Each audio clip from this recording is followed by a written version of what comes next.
bathi abafundi bakaJesu bebuya kuJesu bethi Nkosi,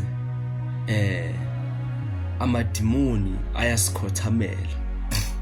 Uthi uJesu, ninikiwe igunya lokunyathela ofezela nezinyoka, kodwa-ke iyodwa into amele niyijabulele, kuba amagama enu alotshiwe encwadini yokuphila.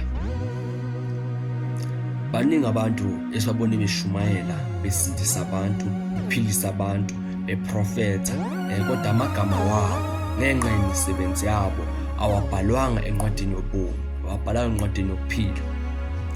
uJesu uyafakazela inkulumo yakhe ngamanye ngelizwi ukuthi-ke abanye bayokuthi Inkosi siprofethile ngegama lakho, sashumayela ngegama lakho, saphulukisa abantu ngegama lakho, athi anginazi. So uyabona ukuthi i-gift iyamnqeda umuntu ukuba ahambe noNkulunkulu, but ayimnqedi umuntu ukuba angene esolweni.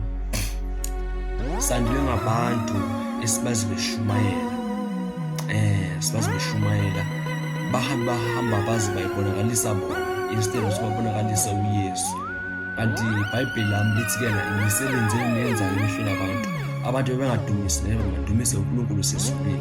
So uma wena usarewardwa ngabantu, usanqonywa ngabantu nasekhaya ngezulu esisebenzelayo, awuyi kulo owakho umbuso lo mhlaba, because reward yakho ila kulo mhlaba. So thokozelani kuba amagama wenu alotshiwe encwadini yokuphila, abhaliwe encwadini yokuphila. Ngabe nisajabuliswa amagama amabandla amakhulu, amagama amandla amakhulu ayakanifaka ekhaya ezulwini, kodwa kuthokozani nilangazela ukuthi amagama wenu